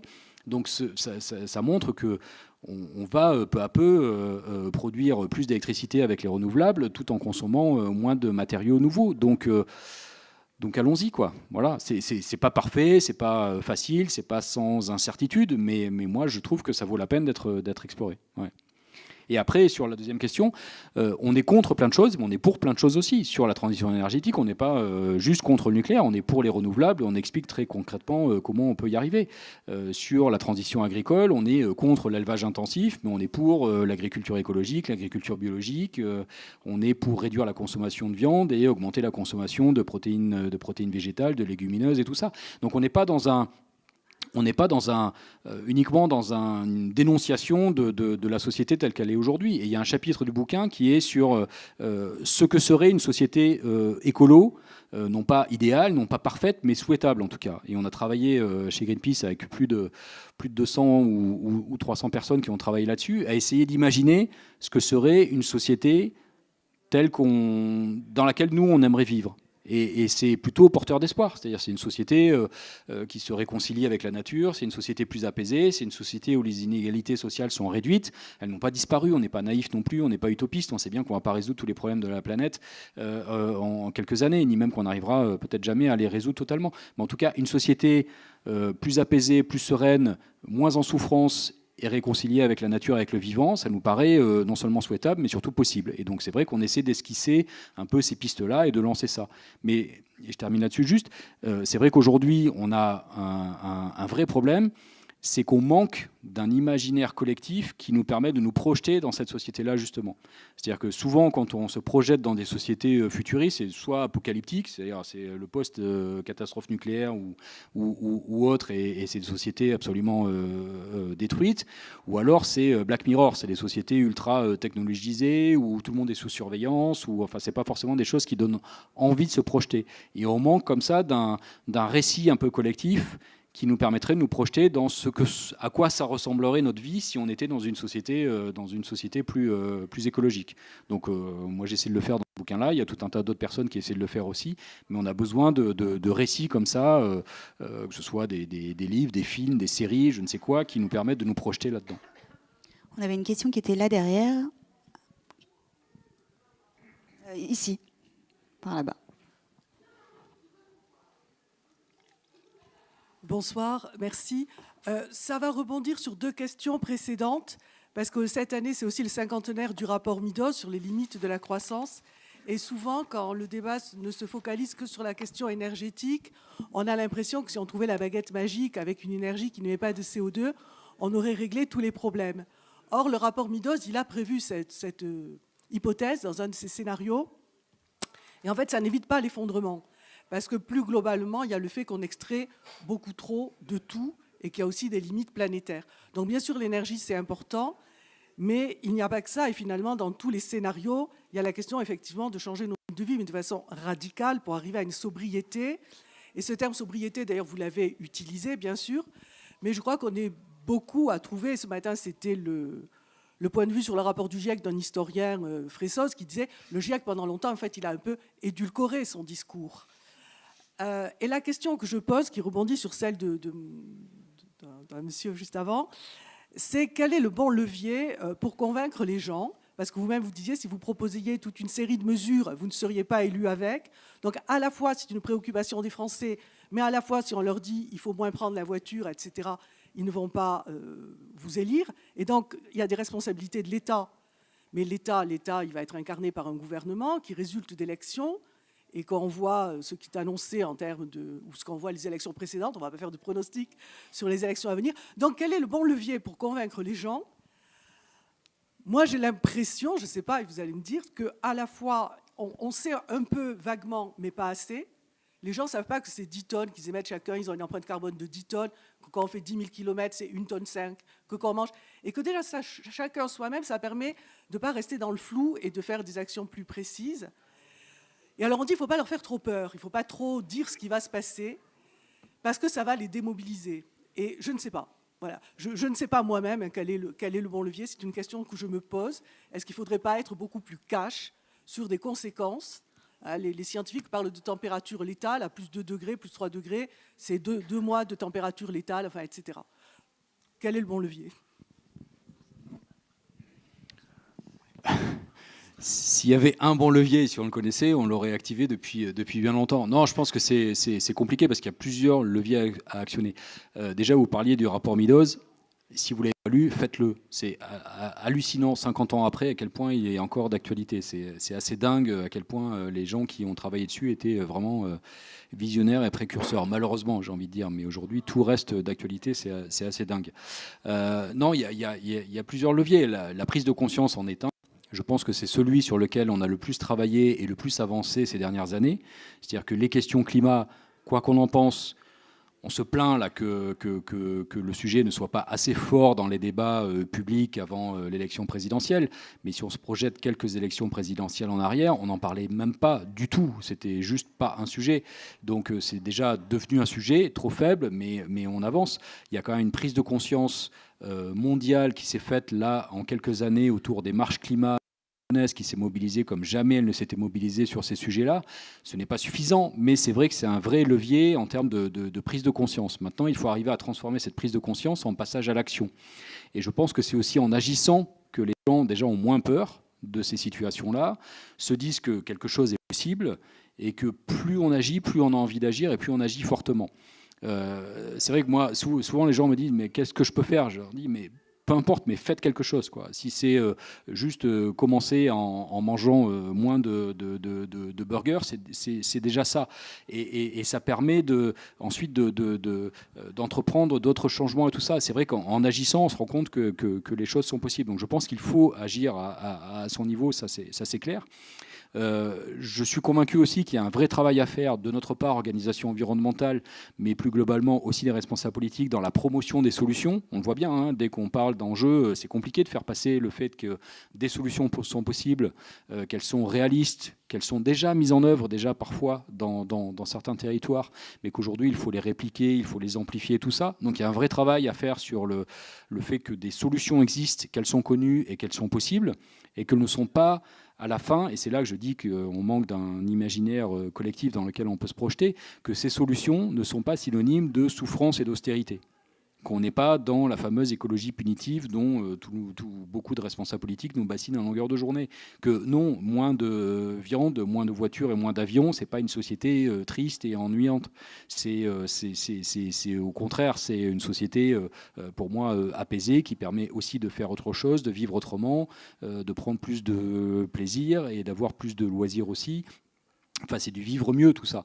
Et ça, on a du mal encore à faire passer ce message-là. Donc, ce n'est pas un levier, il y en a plusieurs, et c'est sûrement encore plus compliqué que ça, quoi. Voilà. On va prendre une question ici.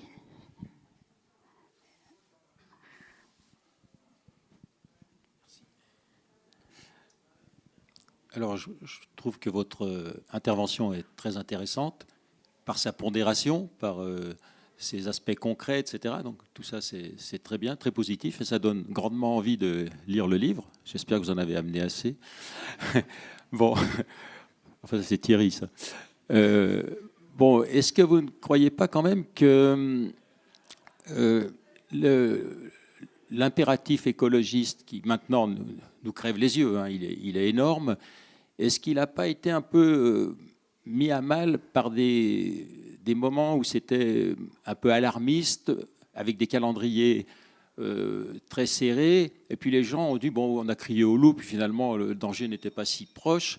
Moi, je pense au Club de Rome, je ne connais pas tous les rapports dont on parle, là, mais je commence à blanchir un peu sur le harnais, donc je me rappelle ça, les années 60, le Club de Rome, avec des propos très alarmistes, et qui se révèlent fondés après coup, mais le calendrier n'était pas celui-là.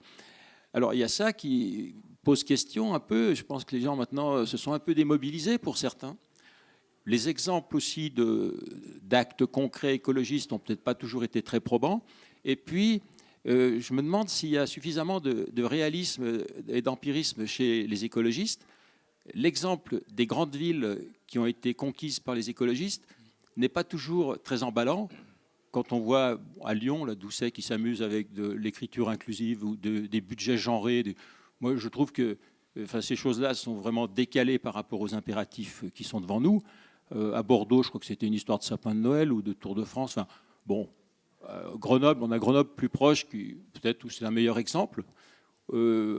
Encore qu'il faudrait bien y avoir un peu d'autorité sur le Burkini, parce que ça, c'est un combat aussi qu'il faut mener contre l'islamisme. Enfin, ça, c'est un aparté gratos. Voilà. Alors, ma question au total, c'est est-ce que vous ne pensez pas quand même que... Et puis oui, on pourrait me donner aussi l'exemple de Fessenheim qui aurait pu être prorogé au lieu de mettre en route des centrales à charbon pour combler ou faire venir de l'électricité d'Allemagne ou d'ailleurs. Donc là, on se dit, tiens, est-ce que ça manque pas un peu d'empirisme tout ça? Et puis, dans l'esprit de l'électeur, notamment, là, puisque l'échéance est prochaine, ben, ça décourage un peu de voter écologiste. Voilà. Je vais demander à chacun, pour qu'il y ait de la place pour les questions de chacun, de poser une question, s'il vous plaît. Je vous remercie. Non, alors déjà le fait que des écolos dirigent des grandes villes, faut déjà se dire première, et que du coup l'empirisme, on va le mesurer là, c'est-à-dire que là c'est encore récent. Et je pense que s'il y a eu cette vague aux dernières municipales, ça montre aussi que beaucoup de gens qui ont voté se disaient que c'était possible et souhaitable, et donc réaliste, d'avoir des maires écolos dans des très grandes métropoles françaises. C'est une première. Donc déjà, c'est aussi une avancée. Tout ce que vous avez évoqué, très honnêtement, c'est quand même des symboles un peu anecdotiques. Alors je sais que ça fait beaucoup de bruit médiatique sur le sapin de Noël, là, sur le Tour de France, sur d'autres sujets, tout ça, mais j'espère que les gens qui vivent dans ces villes-là, ce n'est pas mon cas, mais j'espère que les gens qui vivent dans ces villes ne mesurent pas la capacité des maires à diriger leur ville juste à l'aune de ces symboles-là. Il y a beaucoup de choses qui se passent dans ces villes, en termes de transformation de ces villes, pour avoir été à Lyon récemment, regarder ce qui se passait en termes de mobilité urbaine, là aussi, de lutte contre la pollution de l'air, de développement des modes de transport alternatifs et tout. Il y a beaucoup de choses hyper intéressantes qui se passent, moi je trouve. Mais c'est mon avis personnel. Et donc je pense que justement le fait que des écolos dirigent maintenant des grandes villes, ça met des écolos dans une situation d'exercer le pouvoir, et que c'est quelque chose de souhaitable. Et voilà, si ça se passe bien, tant mieux, ce sera convaincant et ça prouvera que ça peut bien se passer. Après, sur votre première partie de question, vous voyez, en deux interventions, on a deux points de vue radicalement différents, entre une personne qui dit il faut faire plus peur et vous qui dites qu'on a fait trop peur. Et ça prouve bien qu'on a chacun des ressentis, des réactions et des perceptions très différentes face à ces crises-là. Où placer le curseur, c'est difficile. Je pense aujourd'hui, moi, qu'il faut être lucide sur le constat, et que les rapports du GIEC nous aident à ça. C'est-à-dire qu'il ne faut pas avoir peur d'affronter la situation telle qu'elle est réellement. Il ne faut pas avoir peur ni de dire, ni de regarder le fait que tous les indicateurs aujourd'hui sont dans le rouge. Il n'y a rien qui va. Si on regarde les rapports du GIEC sur les indicateurs, que ce soit la courbe des émissions de gaz à effet de serre, la perte de biodiversité, les pollutions du sol, de l'eau, de l'air, enfin tous les indicateurs, il n'y a rien qui va dans la bonne direction. Donc, mais il ne faut pas avoir peur de ce constat-là. Mais je pense que c'est même une étape préalable de regarder les choses en face. Et ensuite, regarder aussi le fait que les mêmes du GIEC qui disent ça, disent des solutions existent. Et on peut encore limiter les dégâts, entre guillemets. Donc il n'est pas trop tard pour agir. Non, il est trop tard pour empêcher la crise climatique. Elle est déjà là, ça c'est sûr. Mais il n'est pas trop tard pour agir et limiter les conséquences de cette crise-là. Ou en tout cas les minimiser, en tout cas dans certaines régions du monde. On va prendre la question du monsieur et après on ira là-bas. Bonsoir, Patrick Pelletier. Je travaille dans le monde du bâtiment. Je conçois et je construis des bâtiments de tout type. Je vais vous parler un petit peu de mon expérience. Donc, on travaille en neuf et en réhabilitation. Je ne suis pas tout à fait d'accord avec vous en disant que c'est l'État qui, effectivement, je suis d'accord avec madame, c'est le citoyen qui pourra changer les choses, c'est les industriels qui pourront changer les choses. L'État va pouvoir donner des lois. Dans notre monde du bâtiment, c'est les lois qu'on a vécues ces dernières années vont nous faire aller vers la transition énergétique. C'est la RE 2020. Tous les bâtiments qu'on va construire à partir de 2025, on fera des bilans carbone, on fera l'analyse de cycle de vie des bâtiments. On aura des performances énergétiques à atteindre, également en réhabilitation. Il y a un décret tertiaire qui est sorti. Tous les bâtiments tertiaires de plus de 1000 m² devront consommer 60% d'énergie primaire en moins en 2050, avec des étapes en 2030 à moins 40% et 2040 à moins 50%. Donc aujourd'hui, je peux vous dire que sur ces bases-là, on est dans une vraie transition vers l'économie et vers des nouveaux matériaux. Tous nos industriels, aujourd'hui je suis en train de développer moi une activité hors site, de la construction hors site. On construit des bâtiments en usine, on fabrique des modules 3D qu'on assemble. Je rencontre tous les industriels français qui sont tous en train de travailler sur leur transition énergétique. Tous. Les gens qui font du béton, du ciment, Saint-Gobain, Schneider, enfin tous les plus gros industriels. Donc, ce n'est pas le gouvernement avec les lois climat et résilience, avec les nouvelles normes, à lancer des choses, mais aujourd'hui, c'est le monde industriel, c'est le monde économique qui est en train de prendre la main sur la transition. Donc moi, je ne suis pas... Il y a beaucoup de choses à faire. On peut être d'accord sur les énergies qu'on va mettre en place. Les énergies renouvelables, moi, il y a 40 ans, quand j'étais étudiant, le photovoltaïque existait, l'éolien existait, la géothermie existait. Mais il n'y avait pas d'économie d'échelle qui permettait de financer les investissements. Aujourd'hui, avec le prix d'énergie qu'on va avoir, tous ces investissements, tous ces développements vont avoir un sens. Ça sera un mix énergétique, y compris avec le nucléaire, pendant les 40 ou 50 ans qui viennent. On ne pourra pas aller contre. Après, on aura peut-être l'hydrogène et puis la fission nucléaire. Mais on est dedans. Fission, pardon. Fission, c'est ce qui existe aujourd'hui. Fusion. Donc, voilà. Je pense qu'on a... Aujourd'hui, il y a des choses... Moi, je vis aujourd'hui. Je vis encore mon métier avec passion parce que justement, on est en plein dans ce développement-là. On est dans l'innovation, on est dans la création. Et on n'a pas à être pessimiste. Parce que justement, tous les acteurs, aujourd'hui, moi, du monde économique que je rencontre, sont dedans.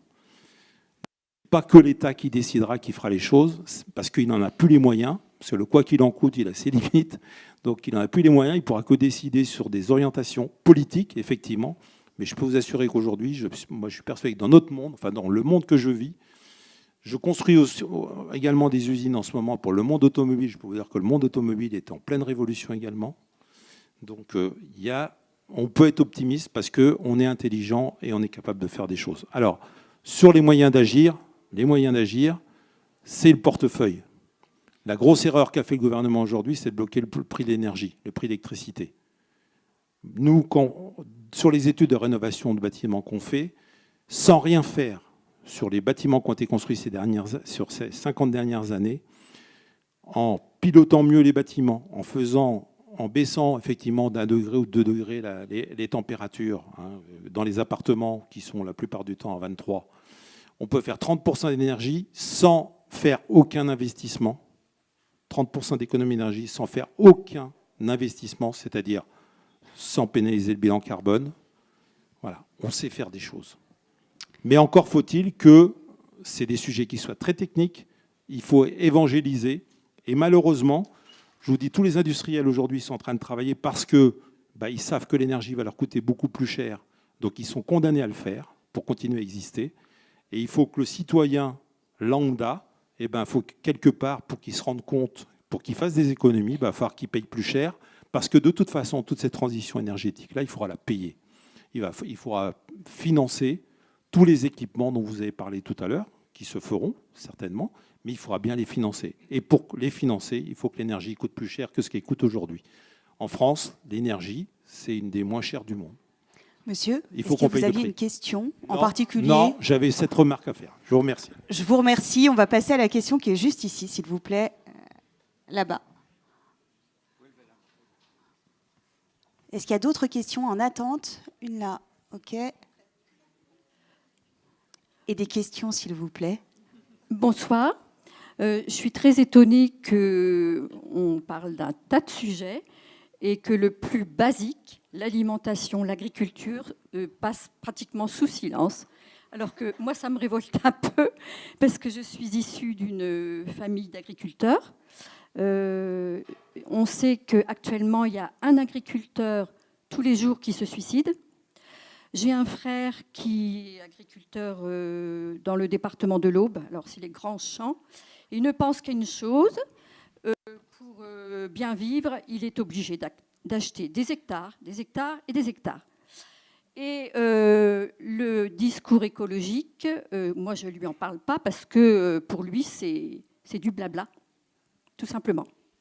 Alors, je voudrais savoir comment faire, parce qu'actuellement, il n'y a plus que les gros agriculteurs qui peuvent vivre et les autres, les petits, ce n'est pas la peine, ils il ferme boutique, voilà. Et donc voilà, ma question c'est comment voyez-vous l'agriculture dans quelques années? Merci Madame pour votre question. Il y a beaucoup de chapitres dans ce livre qui sont abordés. Bien sûr, l'agriculture en fait partie. Je crois que d'ailleurs c'est un des premiers chapitres du livre. Il y a plein de choses dessus. Et dans un échange d'une heure et demie, d'une heure, il y a eu des choix à faire sur les thématiques. Je peux vous assurer que dans ce livre, vous avez plein d'informations là-dessus. Et maintenant, je vous donne la parole. Oui, bien sûr, vous avez raison, c'est un sujet essentiel et on travaille beaucoup dessus avec Greenpeace et j'en parle dans le livre. Agriculture et alimentation d'ailleurs, parce que les deux sont liés, et protection de la forêt, parce que c'est aussi lié à travers les importations qu'on peut faire de pays d'Amérique latine, où nos importations pour l'alimentation de nos élevages en France et en Europe contribuent à la déforestation à l'autre bout de la planète. Donc ce qu'on dit, nous, souvent, c'est qu'il faut, là aussi, totalement transformer le modèle agricole. Et vous avez raison, souvent, quand des militants écolos vont voir des agriculteurs, ces agriculteurs sont pris en étau dans un système qui les incite à, effectivement, la seule issue, c'est d'avoir toujours des surfaces plus grandes, des élevages toujours plus importants ou des choses comme ça. Donc c'est vrai que quand nous, on vient les voir en leur disant il faut passer à l'agriculture écologique, donc des exploitations plus petites, des formes différentes et tout ça, souvent ils nous disent, même s'ils peuvent être d'accord avec nous sur le fond, ils nous disent mais vous êtes gentil, mais je peux pas, quoi. Enfin là je vais pas y arriver, je m'en sors déjà pas, donc je ne peux pas y arriver. Et c'est là qu'on dit que là aussi il y a une responsabilité plus globale d'un système qui fait qu'aujourd'hui, on n'y arrivera pas si on ne transforme pas totalement le modèle agricole. Aujourd'hui, il faut repenser la manière avec laquelle on produit notre alimentation. On a publié un rapport il n'y a pas longtemps qui montrait que plus de la moitié des terres arables en Europe étaient destinées à l'alimentation animale. Pour nous, c'est totalement anormal. C'est-à-dire qu'aujourd'hui, en plus, avec les risques de pénurie alimentaire liés à la guerre en Ukraine et tout ça, ce n'est pas normal qu'on réserve autant de terres cultivables à l'alimentation animale et demain, potentiellement, aux agrocarburants pour faire rouler nos voitures. C'est-à-dire qu'on a totalement galvaudé le modèle agricole. Aujourd'hui, on ne produit plus d'alimentation, on produit de l'alimentation animale et on produit du carburant pour les voitures ou pour des centrales à biomasse. Donc c'est vrai qu'il faut repenser totalement ce système-là. Et d'ailleurs, la France, et j'ai vu ça aujourd'hui, la France s'est fait taper sur les doigts par la Commission européenne parce que la déclinaison française de la politique agricole commune européenne n'est pas suffisamment ambitieuse d'un point de vue environnemental. Donc ça veut dire que la France privilégie un modèle qui est celui qu'on a développé à la fin de la Deuxième Guerre mondiale, qui pouvait avoir son sens à l'époque où il fallait rehausser rapidement la production alimentaire et nourrir des populations qui sortaient de la guerre, mais un modèle qui conduit aujourd'hui les agriculteurs dans l'impasse, et avec des situations dramatiques comme celles que vous décrivez. Donc c'est vrai que quand on arrive à prendre le temps de discuter avec les agriculteurs, et nous on travaille beaucoup avec la Confédération paysanne, alors c'est pas tous les agriculteurs ne sont pas la Confédération paysanne, mais quand on arrive à prendre le temps de discuter, de toute façon, qu'ils soient d'accord avec nous ou pas, l'immense majorité des agriculteurs font le même constat que nous, à savoir que le modèle d'aujourd'hui ne leur convient pas, ni d'un point de vue économique, ni d'un point de vue de la pratique professionnelle, ni d'un point de vue de l'intérêt qu'ils y trouvent, ni d'un point de vue environnemental. Donc c'est vrai qu'il faut sortir de ce modèle-là, en inventer un autre, et j'en parle pas mal. On va prendre une dernière question. Ouais, il y en a plusieurs qui demandent en même temps, et du coup, je ne sais pas où est le micro. Il est là. Mais puis-je le garder ou pas? Je crois que le sujet est passionnant, donc voilà. Une question. Une question ici aussi après. Une question. Moi, on est d'accord? Ce soir, hein, donc je peux rester. Sinon, je coupe le micro. On est d'accord. Donc on se prend là. Très bien. Comment expliquez-vous que cette cause écologique qui est portée par certains partis politiques ne fasse pas plus mouche par rapport au sondage? Donc, est-ce que vous pensez que c'est un défaut du côté politique, ou alors que les citoyens ne sont pas encore prêts à entendre tout ce que vous venez d'expliquer, en fait? Je ne sais pas, et puis je suis très prudent vis-à-vis des sondages. Attendons dimanche pour voir ce qui en sort ou pas.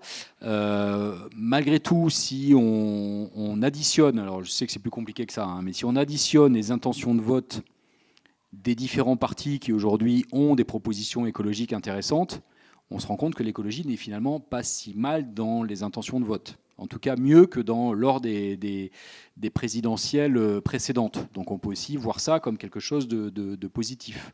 Et ce n'est pas uniquement lié aux intentions de vote d'un candidat en particulier ou d'un parti en particulier. C'est-à-dire que l'écologie devient peu à peu une matière un peu transversale, politiquement parlant aussi, et que plusieurs partis se sont emparés de ces sujets-là.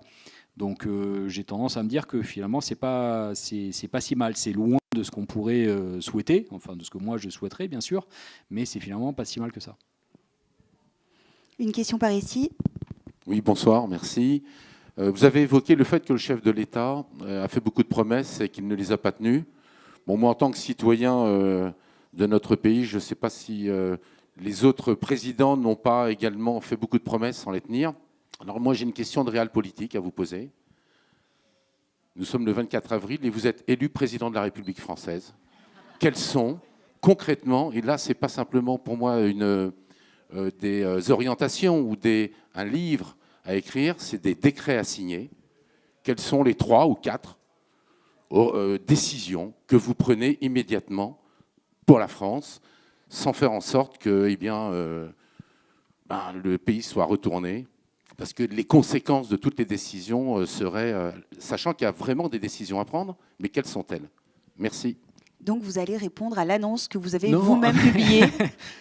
Non, je ne peux pas répondre comme ça à cette question-là parce que je ne suis pas responsable politique et parce que je ne pense pas les choses comme ça. C'est-à-dire que moi, et c'est aussi la liberté que j'ai, je ne suis pas dans ce rôle-là. Donc moi, je formule une bonne quarantaine de propositions très concrètes dans le livre. Après, je ne suis pas dans la réalité de l'exercice du pouvoir. Je suis bien conscient de ça. C'est-à-dire que moi, mes propositions, elles sont à l'adresse des responsables politiques qui doivent en faire quelque chose. Mais ce qui est sûr, c'est qu'on identifie très clairement des propositions très concrètes qui feraient du bien immédiatement. Et on en a évoqué quelques-unes, on en a égrené quelques-unes ce soir. Sur la rénovation thermique des bâtiments, il y a pour le coup des décrets à signer qui, avec des investissements massifs à la clé, qui permettraient d'aller bien plus vite. Il y a la fin des subventions aux énergies fossiles. C'est un vrai problème aussi, c'est un vrai signal complètement négatif qui est envoyé par l'État français aujourd'hui. Des subventions directes ou indirectes aux énergies fossiles, c'est quelque chose, donc repenser la fiscalité, c'est quelque chose qui peut se faire relativement rapidement. Donc il y a tout un tas de mesures comme ça qui permettraient d'engager, selon moi, la France dans la bonne direction. Voilà. Mais encore une fois, je ne suis pas candidat à présidentiel, moi. Hein. Chacun son job. Une dernière question ici. Merci. Moi, ce que j'ai à dire prolonge tout à fait ce qui vient d'être dit. Et c'est une question ? Oui. Est-ce que dans les actions que vous avez décidé d'entreprendre à court terme, je dirais même à très très court terme, même peut-être entre les deux tours, c'est une suggestion et une question, il n'y aurait pas une lettre au président de la République à faire, Monsieur le Président, à la Boris Vian, qu'est-ce qu'il faudrait faire? Et je reprends le thème des 3-4 mesures essentielles pour qu'on n'aille pas dans le mur, pour que les promesses non tenues ne soient pas renouvelées, et peut-être parallèlement, et ça sera ma fin, une lettre aux Français, puisque vous avez bien souligné qu'il y a une intervention qui relève de l'État et une intervention qui relève et des actions, des comportements qui relèvent des citoyens. Donc parallèlement, une lettre aux Français. Je garde la proposition en tête. Merci Jean-François.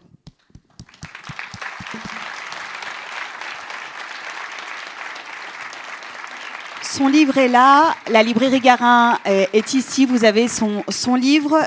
Si vous souhaitez continuer dans ces rendez-vous à penser qui sont plutôt passionnants, on le voit à chaque fois, rendez-vous le 17 mai pour échanger avec Chloé Morin. Et là, j'ai 2-3 personnes qui ont parlé politique qui seront intéressées parce que le titre de son livre, c'est « On a les politiques qu'on mérite ». Au 17 mai, à bientôt.